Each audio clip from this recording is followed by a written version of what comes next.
So, here's an update on some more things I've been learning since I've been in Mexico. At first, I really wondered, why do so many people on the walls that they build to separate their houses, why is there just broken glass sitting on top of there?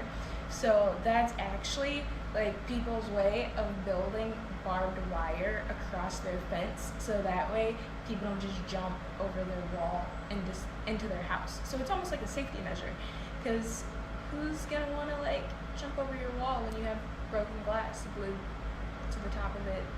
Yeah, that's unfortunate. Another thing that I've been learning is, not only do I not want to order stuff from Amazon and have it delivered here to me, but I also don't want to have to return stuff to Amazon from here.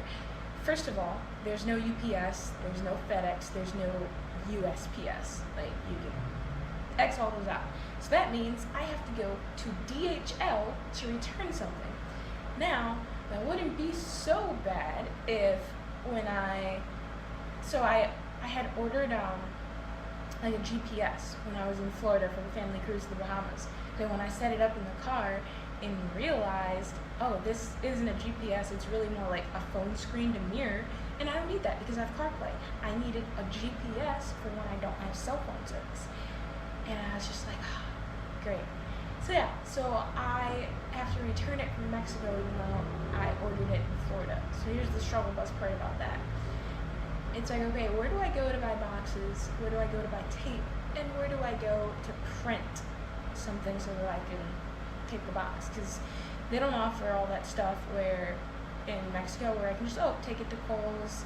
They just scan a little barcode on my phone and it's simple. Yeah, it's not simple. I actually have to box everything out myself and all that. So it's not fun.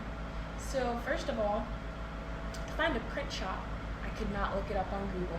That was my first struggle. So I just kind of went walking around Mexico and I found one, and it didn't even have a sign on the outside. So I still don't even know the name. I just have to kind of remember, okay, this is where it was. And then I had to go to a different store to get a box. So I went to a pepperia, is that right? Pepperia? And I had to get a small box from them, but they didn't have tape. They were like, oh, you have to go to, I think it's technically the school store. I don't even know what it was called. That store didn't have a sign either. But they're like, oh, it's right next door. So I had to go to the next store and get tape. So by the time I walked all the way back home, because obviously I wasn't going to carry around the GPS with me, it took me I don't know, a little over an hour, maybe an hour and a half, something like that, just to get all that together so I could come back home and put everything in the box and tape it together. And the keyboards are different too in Mexico, so when I was trying to type in my email, I could not figure out for the life of me how to get the AOL sign to pop up. And there was 4 or 5 keys I had to hit to make it pop up. And I was like, that's not simple at all. What? So that was interesting. Another thing I've been learning since I've been in Mexico, because when I go to the ATM, that's pretty much where I go to, the cajero automático, the ATM. So I go there and I'll take out maybe 1,500 pesos at a time. And yes, I have to pay a fee every time I take money out of the bank, which is annoying, but it's better than taking too much out and having some in my car, some in my Airbnb, and then some on my person, just because I don't want to leave it up to chance where something happens and I lose too much money. Because I hear a lot of people say sometimes cops will pull you over and they'll take all the pesos that you have on you or whatever. Luckily, that has not happened to me. And one person, he even said to me, he was like, wow, the cops really seem to like you. He's like, they smile at you and wave and everything. He's like, they don't really do that to me or for me. And I was like, I don't know. It's just my face. What can I say? But yeah, and in Mexico, a lot of places that I've been going, they either the coins. So in the US, if it's $10, or the $10 bill, the $5 bill, the $1 bill. No, so they have a lot more coins. So the 10 pesos is a coin, the 5 pesos is a coin, and a lot of places that you go, they prefer you to use coins. And I'm like, well, you want me to walk around jingling all day? Like, what? So, yeah, that kind of sucks. Other places, they'll take the bills, because the next thing up is like the $20 peso bill, or the 20 peso bill, whatever you want to call it. So, those, like, people will accept, because they can give you change in the coins. But once you start getting to the 50 pesos, 100 pesos and up, then it becomes harder and harder to spend those bigger bills, because a lot of people in Mexico, like, they might start their drawer out with like a couple of coins, or no money in their drawer, or things like that. So it's been practically impossible for me to use the 500 or the 1,000 peso bill around here unless I'm getting gas, because it costs me like 1,000 pesos just to fill up the gas tank when I'm on E. If I'm at like half or right around half, then it's like 500 pesos. So yes, gas here is very expensive. So that's another thing I learned. So luckily I was able to go to Citibanamex, which is the Mexican version of Citibank, and they gave me change, and they didn't charge me anything to give me change. I was like, sweet. So that made me happy.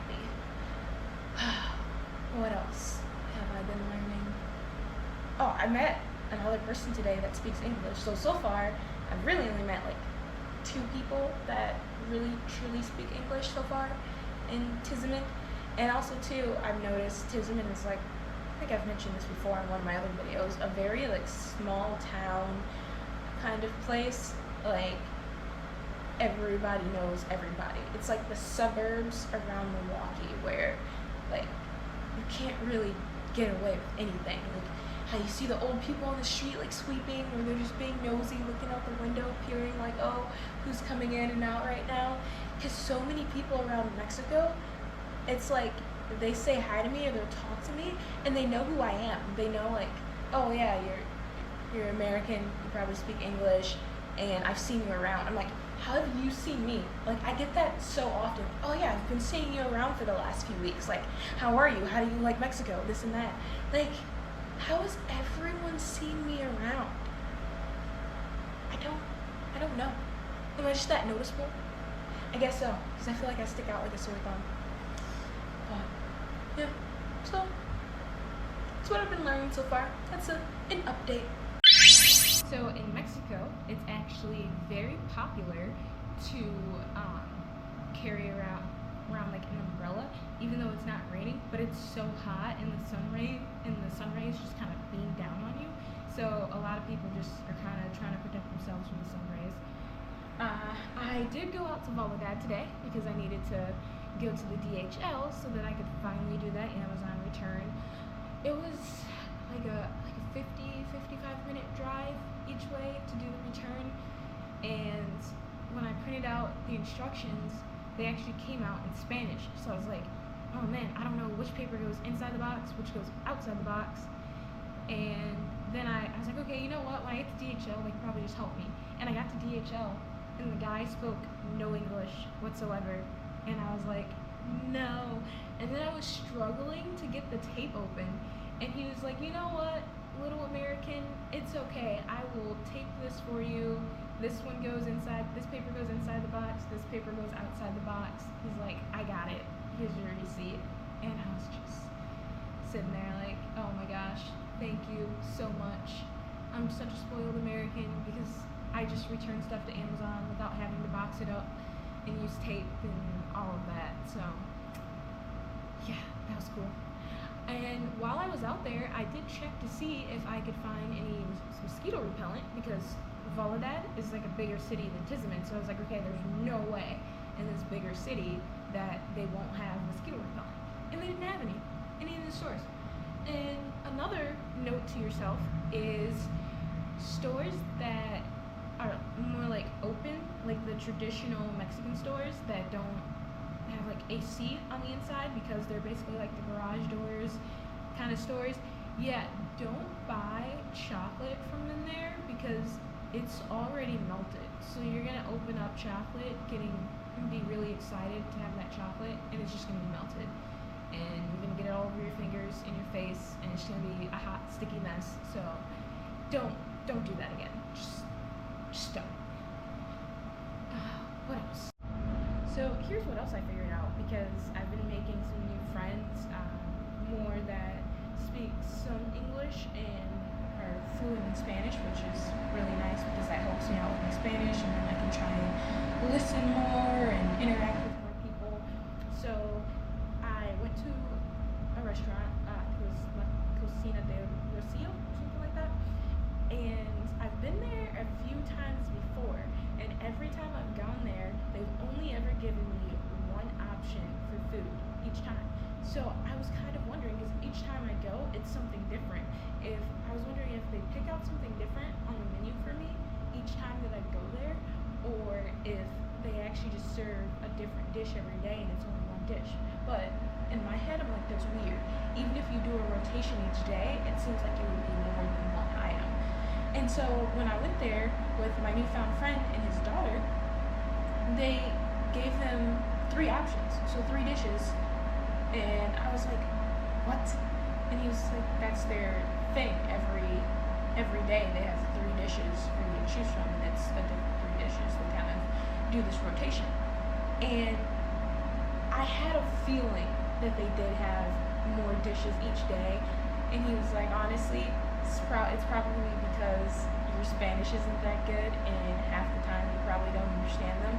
So since they know that, they probably just give you one option to choose from and call it a day so that they can make their lives easier.